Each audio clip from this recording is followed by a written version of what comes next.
Hello everyone. In this presentation, I'll be walking you through my project, Gesture-Based Desktop Control System, a computer vision application that allows users to control a desktop computer using only hand gestures captured through a webcam. When people hear gesture control, they often imagine a simple demo where moving a hand triggers a few actions, but my goal was much broader than that. I wanted to explore what it would take to transform hand tracking into a usable interaction system, something that feels intentional, responsive, and reliable rather than just technically impressive. Over the course of this project, I worked through challenges involving gesture recognition, system responsiveness, interaction design, and real time decision making. In this presentation, I'll explain not only what the system does, but also the engineering decisions that shaped it and the lessons learned while building it. Before writing any code, I started by asking a simple question. Why do we still interact with computers almost exclusively through keyboards, mouse, and touchscreens?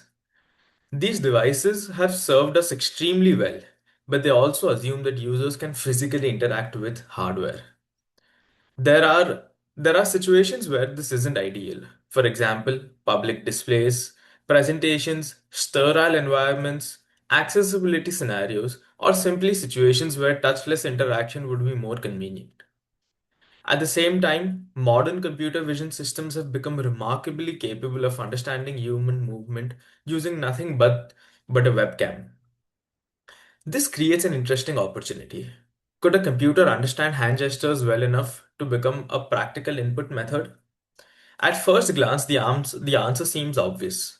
Track the hand, recognize the gesture, and perform an action. But once I started experimenting, I realized the real challenge wasn't detecting hands. The challenge was creating an interaction system that people could actually use without frustration. That realization ultimately shaped the direction of the entire project. To solve that problem, I designed the system as a series of independent layers rather than one large monolithic program. The slide shows the complete processing pipeline. The first stage is perception. This is responsible for capturing webcam frames and extracting meaningful information from them. The second stage is interpretation. Once hand landmarks are available, the system analyzes them to determine finger positions, hand posture, and possible gestures. The third stage is decision making. At this stage, the system evaluates what the user is most likely trying to do and determines whether a gesture should actually trigger an action. Finally, the action layer converts those approved gestures into desktop commands such as cursor movement, clicking, brightness adjustment, and volume control. Separating the project into these layers provided two major benefits. First, it made debugging significantly easier because each layer had a clearly defined responsibility. Second, it allowed me to improve individual components without affecting the entire system. The architecture became the foundation upon which every other feature was built. The first technical challenge was enabling the computer to understand the position of hand in real time. For this, I used MediaPipe hands. The MediaPipe detects and tracks 21 landmarks across the hand, including fingertips, joints, and key reference points. Instead of treating the hand as a collection of pixels, MediaPipe converts it into a structured set of coordinates. The distinction is extremely important. Working directly with landmarks is far more efficient than analyzing raw images. It reduces computational cost, improves speed, makes gesture recognition easier to explain and debug. Each frame captured by the webcam is processed by MediaPipe, which returns the position of these 21 landmarks. Those landmarks then become the raw input for everything that happens later in the system. At this stage, the computer knows where the hand is. The next challenge is determining what the hand is actually doing. Once landmark positions were available, I needed a way to determine which fingers were open and which were closed. For most fingers, this is relatively straightforward. The tip of the finger can be compared with lower joints to determine whether the finger is extended. However, the thumb introduces a surprisingly difficult problem. Unlike the other fingers, the thumb moves primarily sideways rather than vertical. Its appearance is also changed significantly depending on hand orientation and camera angle. A gesture that looks obvious to human observer can appear completely different when represented only as coordinate values. Because of this, thumb detection requires its own specialized logic. I experimented with multiple approaches before arriving at a reliable method that accounted for orientation and relative landmark positioning. Although it seems like a small detail, accurately understanding thumb behavior was critical because many high level gestures depended on it. In many ways, solving the thumb problem became the first major lesson in gap between human perception and computer perception. At this point, the system could detect landmarks and identify finger states. But another challenge quickly emerged. Human movement is inherently inconsistent. Two gestures are performed exactly the same way. A gesture can look slightly different depending on lighting conditions, hand size, camera placement, distance from the webcam, or even the user's posture. In the system, if the system reacted immediately to every small variation, it becomes unstable. Minor fluctuations could trigger unintended actions. Instead of assuming that every detected gesture was correct, I had to design the system. So I had to design the system around uncertainty. This meant introducing thresholds, tolerance ranges, and consistency checks. The system began evaluating patterns over multiple frames rather than relying on a single observation. This shift was important because it moved the project away from simple gesture detection and towards reliable interaction. The goal was no longer just recognizing gestures. The goal was recognizing them consistently. While testing the system, I noticed something interesting. Even when gesture recognition worked correctly, the experience still felt awkward. The reason was that the system was always watching and always ready to react. Every casual hand movement had the potential to be interpreted as a command. This created a feeling that the user had to be careful all the time. To solve this, I introduced an activation mechanism based on intent. The system remains inactive until a deliberate closed fist gesture is performed. Only after the gesture is recognized does the system enter the activation stage. This simple change had a surprisingly large impact. Instead of continuously interpreting motion, the system now waits for a clear signal from the user. The interaction feels much more deliberate and predictable. From a design perspective, this was one of the most important improvements because it addressed a usability problem rather than a technical one. As more features were added, another problem appeared. Different gestures sometimes resembled one another. A movement intended for one function could occasionally overlap with the characteristics of another. Without additional logic, multiple actions could activate at the same time.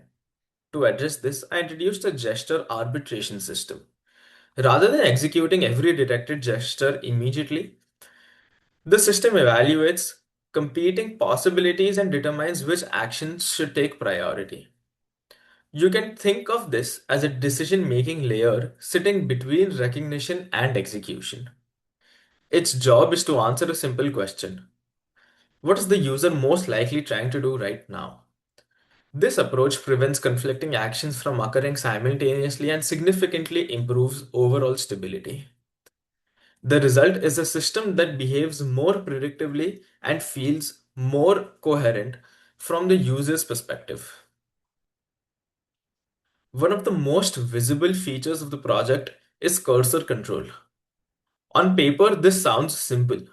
Take the position of the user's hand and map it directly to the cursor. In practice, however, this approach performs very poorly. Human hands are never perfectly still.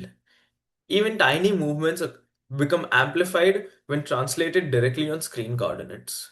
The result is a cursor that shakes constantly and feels difficult to control. To solve this, I developed a mapping and smoothing system. Hand coordinates are first translated from webcam space into screen space. Then, instead of immediately jumping to every new position, the cursor moves gradually towards its target location. This creates a much smoother experience. Additional filtering requires techniques help ignore extremely small unintended movements while still preserving responsiveness. The goal was to strike a balance. Too much smoothing makes the cursor feel sluggish, and too little smoothing makes it unstable. Finding that balance required considerable experimentation, but it ultimately transformed cursor movement from a technical demonstration into a practical interactive method. Once reliable cursor movement was working, I could start expanding the system beyond simple pointing and navigation.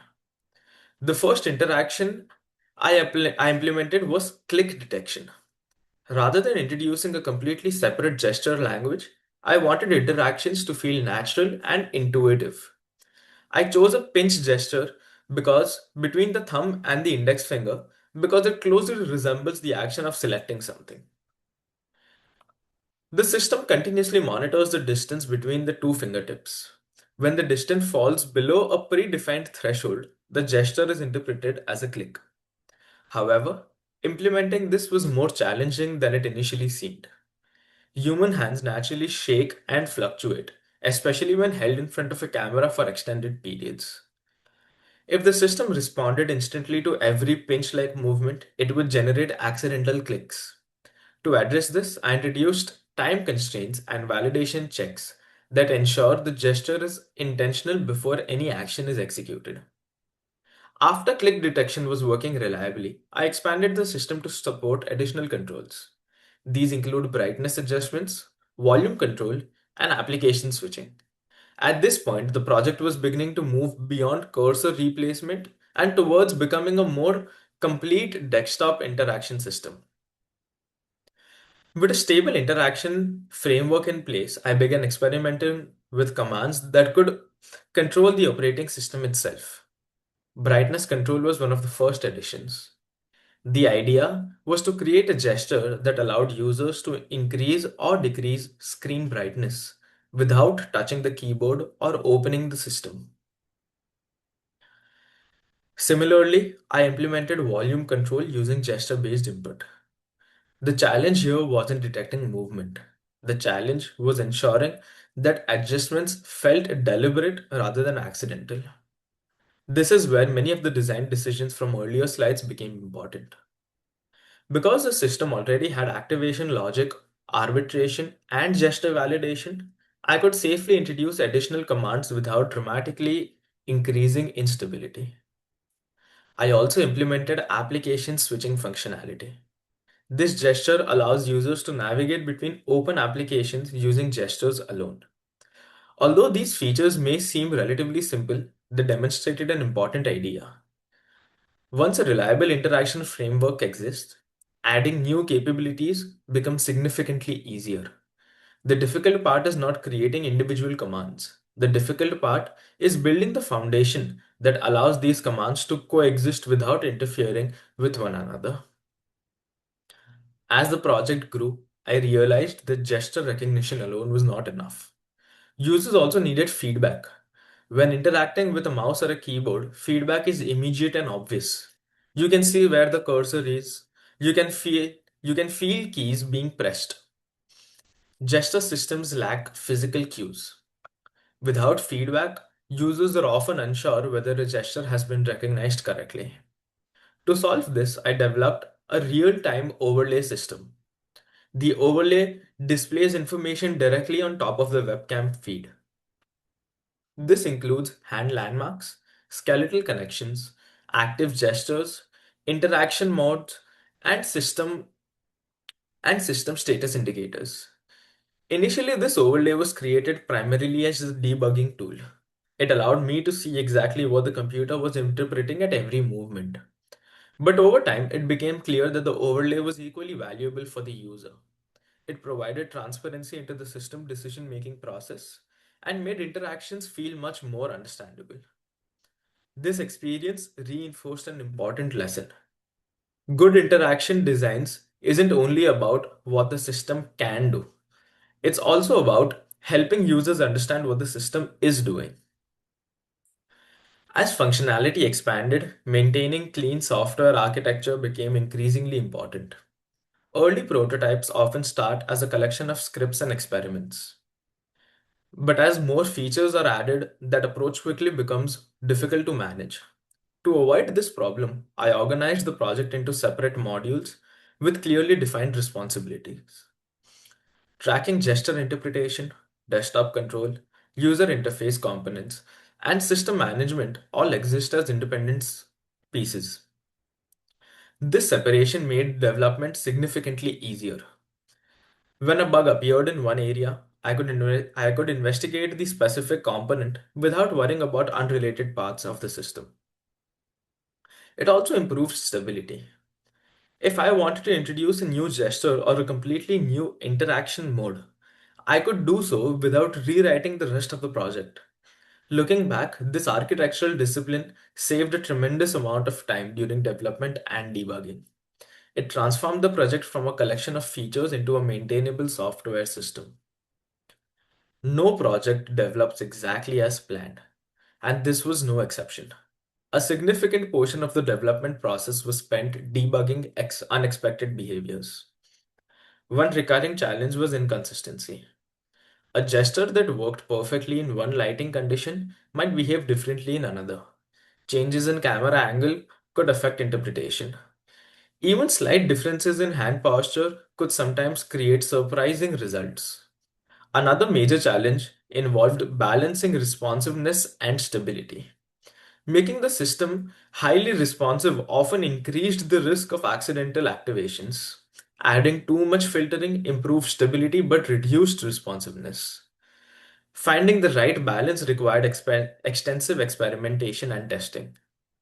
I also I also encountered issues related to cursor jitter, gesture overlap, and inconsistent thumb behavior. Many of these problems could not be solved with a single fix. Instead, they required a combination of adjusted they required a combination of adjusted spreads across multiple parts of the system. In many ways, debugging became one of the most educational parts of the project because it forced me to think beyond whether something worked and focus on whether it worked reliably.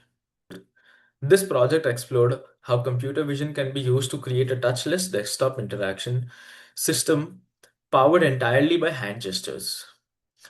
What began as an exploration of gesture recognition gradually evolved into a broader investigation of interaction design, system reliability, and real time decision making. Along the way, I learned that detecting gesture is only the first step. The real challenge lies in creating interactions that feel intentional, predictable, and usable. Through a combination of computer vision, geometric analysis, system architecture, and interactive refinement, I was able to build a working prototype that demonstrates the potential of gesture based computing. While there is still plenty of room for future improvement, the project successfully shows how modern computer vision tools can be transformed into practical interactive systems. Thank you for watching, and I hope this presentation has provided insights not only to the final system but also to the engineering process that made it possible.